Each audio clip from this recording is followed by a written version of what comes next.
Hai teman-teman, Assalamualaikum warahmatullahi wabarakatuh. Saya Wahyu Bayu Haji Pamukas dari kelas 11 KA ingin mempresentasikan PPT saya mengenai koloid dan jenis-jenis koloid.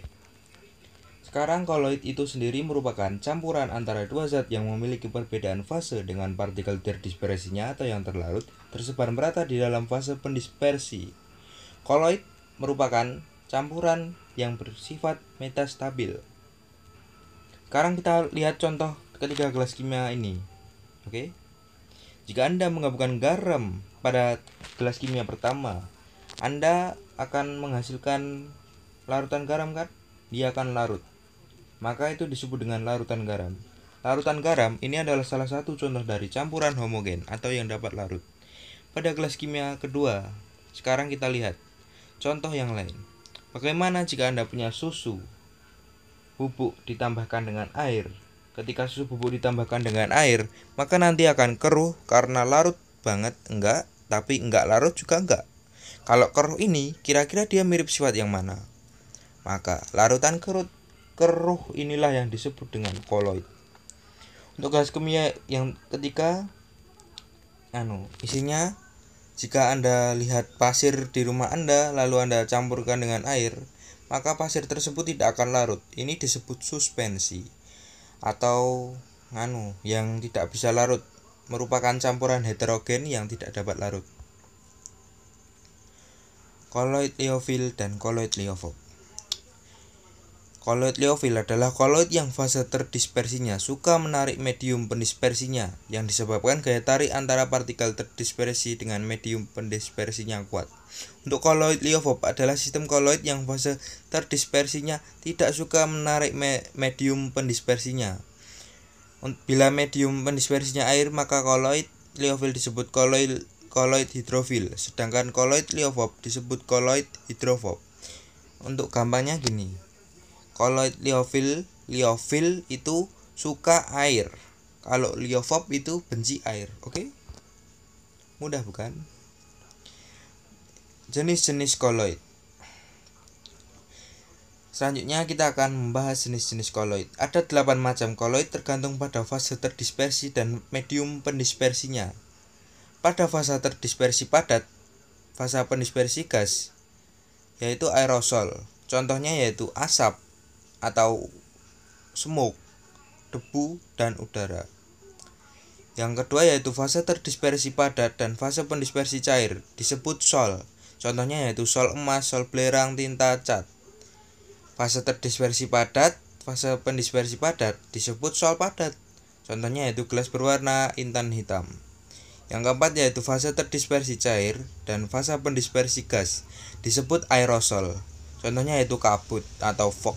Yang kelima yaitu fase terdispersinya cair dan fase pendispersi cair, maka disebut emulsi. Contohnya susu, santan, dan minyak ikan. Yang keenam yaitu fase terdispersi cair dan fase pendispersi padat. Contohnya yaitu emulsi padat, yang contohnya jeli mutiara opal. Yang ketujuh yaitu fase terdispersi gas dan fase pendispersi gas, disebut buih. Contohnya yaitu buih sabun, krim kocok. Yang kedelapan yaitu fase terdispersinya gas dan fase pendispersinya padat, disebut buih padat. Contohnya yaitu karet busa, batu apung, dan lain-lain. Sistem koloid ini mempunyai sifat-sifat khas yang berbeda dari sifat larutan atau suspensi. Sifat koloid ini memiliki 6 sifat, yaitu efek Tyndall, gerak Brown, adsorpsi, elektroforesis, dialisis, dan koagulasi koloid. Efek Tyndall. Efek Tyndall adalah gejala penghamburan berkas sinar cahaya oleh partikel-partikel koloid. Hal ini disebabkan karena ukuran molekul koloid yang cukup besar. Contoh dalam kehidupan sehari-hari yaitu ketika kita menyalakan lampu mobil, kalau kita punya mobil, ketika berkabut, maka akan terlihat partikel-partikel dalam kabut akan terhamburkan ke segala arah. Itu adalah efek Tyndall.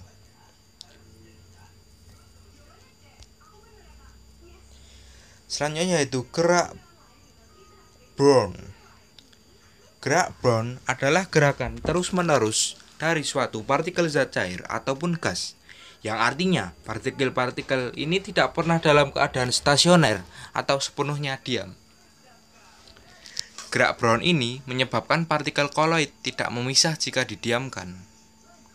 Ini contohnya tuh zigzag itu loh. Kalau misalnya susu disenteri terus ada berkas cahaya yang keluar. Selanjutnya yaitu adsorpsi.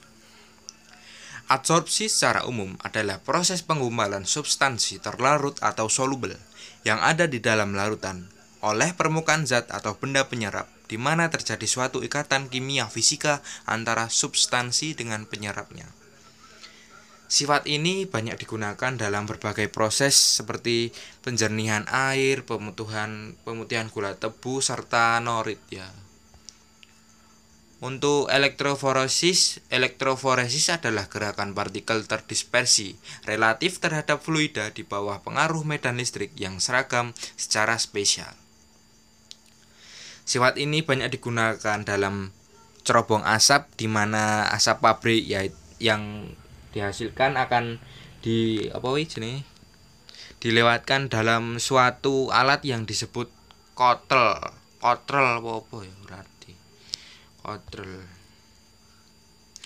Selanjutnya yaitu dialisis. Dialisis adalah teknik pemisahan partikel koloid dengan ion-ion lain yang ukurannya lebih kecil melalui membran semi-permeabel.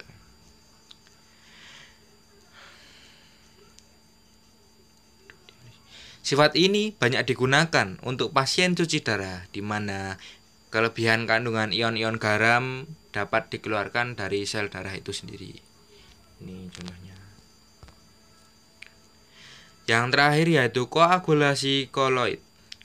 Koagulasi koloid adalah penggumpalan partikel koloid karena penambahan suatu elektrolit atau pelucutan muatan partikel koloid.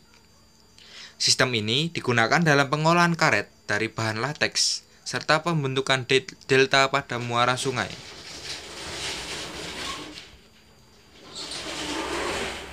Sekian dari saya. Bila ada kurang lebihnya mohon maaf. Jika lebih itu dari Allah dan kurang dari saya itu. Wassalamualaikum warahmatullahi wabarakatuh. Yo, cok.